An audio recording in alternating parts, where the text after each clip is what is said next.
ഇത് ഒരു healthy snack, എല്ലാവർക്കും കഴിക്കാൻ പറ്റിയ ഒരു റാഗി വട്ടയപ്പം. അരിപ്പൊടി കൊണ്ടും റവ, ഗോതമ്പ് പൊടി എല്ലാം കൊണ്ട് നമ്മൾ വട്ടയപ്പം ഉണ്ടാക്കാറുണ്ട്. ഇത് റാഗി കൊണ്ടുണ്ടാക്കുന്നത് കൊണ്ട് ഡയബറ്റിക് പേഷ്യൻസിന് ഉൾപ്പെടെ എല്ലാവർക്കും കഴിക്കാൻ പറ്റിയ ഒരു ഹെൽത്തി സ്നാക്കാണ്. ഹായ്, എല്ലാവർക്കും നമസ്കാരം. എല്ലാവരെയും കൊക്കോത്ത് സോപ്പിയിലേക്ക് സ്വാഗതം ചെയ്യുന്നു. എന്നാൽ നമുക്ക് ഒട്ടും സമയം കളയാതെ ഇതെങ്ങനെയാണ് ഉണ്ടാക്കുന്നതെന്ന് കാണാൻ വീഡിയോയിലേക്ക് പോകാം.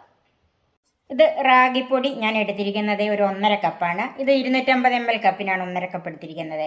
അതുപോലെ ഇത് ഞാൻ റാഗി മേടിച്ച് കഴുകി ഉണങ്ങി വീട്ടിൽ തന്നെ പൊടിച്ചെടുത്തതാണ്. 1 കപ്പ് ശർക്കര ചിരകിയത്, 1 കപ്പ് തേങ്ങ, 1/2 കപ്പ് ചോറ്. ഇത് ഞാൻ മട്ടയരിയുടെ ചോറാണ് എടുത്തിരിക്കുന്നത്. ഇത് ഏലക്കായുടെ അരി, ഇത് ഒരു 7 ഏലക്കായുടെ അരി മാത്രം എടുത്തതാണ്. ഇത് ചെറിയ ഏലക്കയായിരുന്നു, വലുതാണെങ്കിൽ അതിനനുസരിച്ച് കുറച്ചെടുക്കുക. 3/4 ടീസ്പൂൺ ഈസ്റ്റ്, ഇത് ഡ്രൈ ആക്റ്റീവ് ഈസ്റ്റാണ്. പിന്നെ വറുത്തിടാനായിട്ട് നെയ്യ്, 2 ടേബിൾ സ്പൂൺ കശുവണ്ടി, അതുപോലെ 2 ടേബിൾ സ്പൂൺ കപ്പലണ്ടി, ഒരു 2 ടേബിൾ സ്പൂൺ കിസ്മിസ്, ഉപ്പ്, വെള്ളം.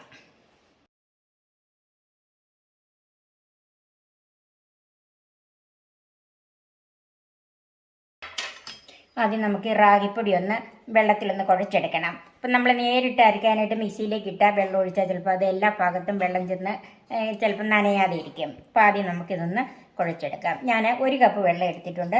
അത് കുറേശ്ശെ ഒഴിച്ചൊന്ന് കലക്കിയെടുക്കണം.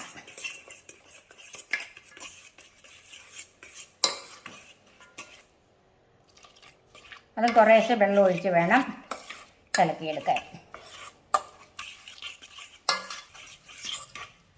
ഇപ്പോൾ ഒന്ന് കലക്കിയെടുത്തിട്ടുണ്ട്. ഇനി നമുക്ക് അരയ്ക്കാനായിട്ട് ആവശ്യമുള്ള ഇതെല്ലാം കൂടെ കൂട്ടിയിട്ടൊന്ന് കലക്കിയെടുക്കാം.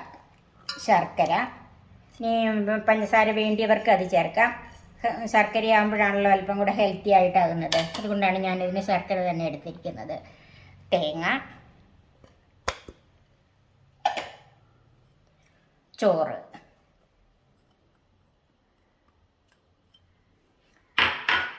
ചോറ് മട്ടയരിയുടെയോ വെള്ളയരിയുടെയോ ഏത് വേണേലും എടുക്കാം.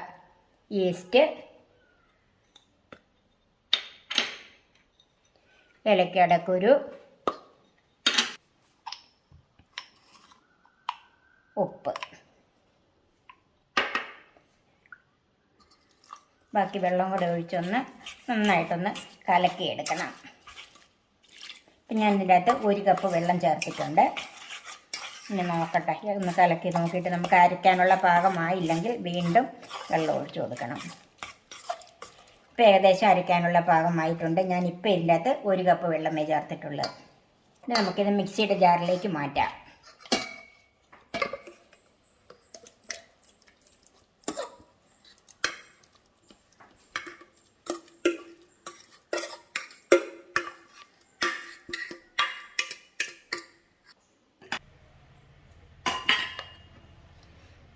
ഇത് നമുക്ക് നന്നായിട്ട് അരച്ചെടുക്കണം, നല്ല പേസ്റ്റായിട്ട് അരയ്ക്കണം.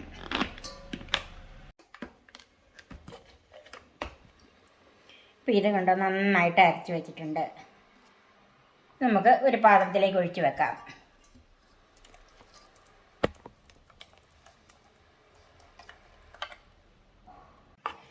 പിന്നെ അത് ഒരല്പം വെള്ളത്തിൻ്റെ കുറവുണ്ട്. നമുക്ക് ഈ ജാറ് കഴുകി അല്പം വെള്ളം കൂടെ ചേർക്കാം.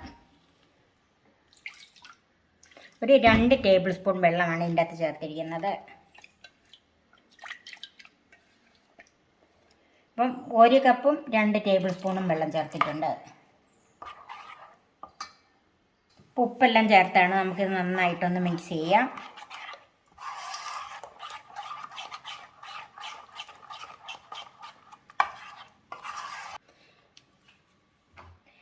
ഇത് ഇനി പൊന്താനായിട്ട് വെക്കാം. ഒരു 3 മണിക്കൂറെങ്കിലും വേണം. നമുക്ക് അടച്ചു വെക്കാം. ഇപ്പം 3 മണിക്കൂറായി. ഇത് കണ്ട് നന്നായിട്ട് പൊങ്ങിയിട്ടുണ്ട്. നമുക്കിത് അപ്പം ഉണ്ടാക്കുന്നതിന് മുമ്പ് ഒരല്പം പരിപാടി ഇങ്ങനെയുണ്ട്. അതെന്താണെന്ന് നോക്കാം. നമ്മൾ എടുത്ത് വെച്ചിരിക്കുന്ന നട്ട്സും കിസ്മിസും ഒക്കെ ഉണ്ടല്ലോ, അതൊന്ന് വറുത്തെടുക്കണം.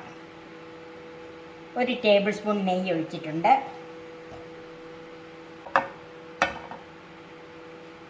നെയ്യൊന്ന് ചൂടായി വന്നിട്ടുണ്ട്. അതിലേക്ക് ആദ്യമേ കപ്പലണ്ടി ചേർക്കാം. നിലക്കടല,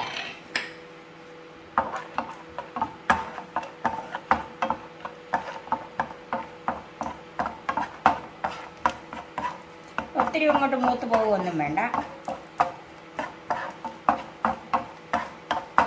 കളറ് ചെറുതായിട്ടൊന്ന് മാറാൻ തുടങ്ങുമ്പോൾ അതിലേക്ക് കശുവണ്ടി ചേർക്കാം.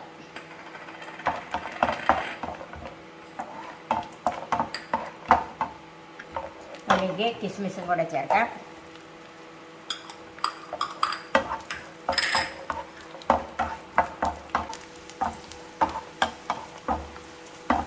കിസ്മിസും എല്ലാം ഒന്ന് മൂത്ത് വന്നിട്ടുണ്ട്. ഇത്രയും മതി. നമുക്ക് തീ ഓഫ് ചെയ്യാം. ഇനി നമുക്ക് വട്ടയപ്പം ഉണ്ടാക്കാം. ഞാൻ ഇതുപോലെ ഒരു കേക്ക് ടിന്നാണ് എടുത്തിരിക്കുന്നത്. നിങ്ങൾക്ക് ഇഷ്ടമുള്ള ഏത് പാത്രം വേണമെങ്കിലും എടുക്കാം. അതിൻ്റെ അകത്ത് നെയ്യ് ഗ്രീസ് ചെയ്തിട്ടുണ്ട്. ഇതിലേക്ക് നമുക്ക് വട്ടയപ്പത്തിൻ്റെ കൂട്ട് ചേർക്കാം. ഇതിനി ഒത്തിരി ഇളക്കണ്ട. നമ്മൾ നന്നായിട്ട് മിക്സ് ചെയ്ത് ഉപ്പൊക്കെ ചേർത്ത് വെച്ചിരുന്നതാണ്.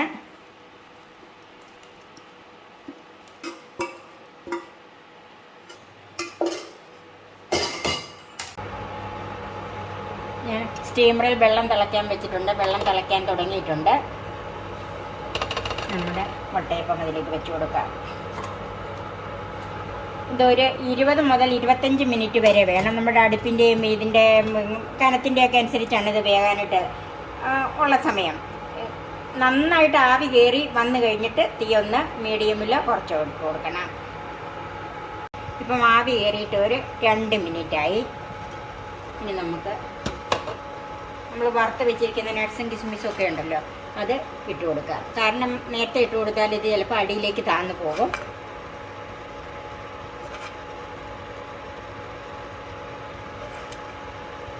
ഇനി നമുക്ക് അടച്ച് വെച്ച് 25 മിനിറ്റോളം വേവിച്ചെടുക്കാം. ഇപ്പോൾ ഒരു 25 മിനിറ്റ് കഴിഞ്ഞ് നമുക്കിത് വെന്തോന്ന് നോക്കാം.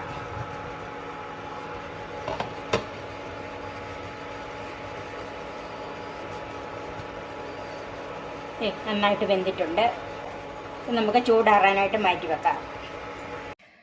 നമ്മുടെ റാഗി വട്ടയപ്പം നന്നായിട്ട് ചൂടാറിയിട്ടുണ്ട്. ഇനി നമുക്ക് മറ്റൊരു പാത്രത്തിലേക്ക് മറിച്ച് വെക്കാം.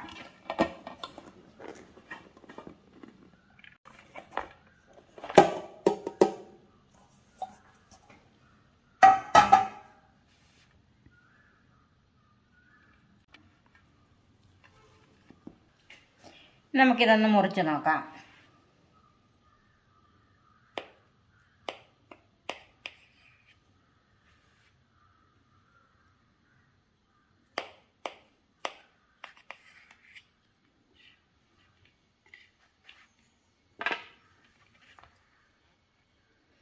കണ്ടോ, നല്ല സോഫ്റ്റാണ്. നല്ല ഹെൽത്തി ആയ ഒരു വട്ടയപ്പം.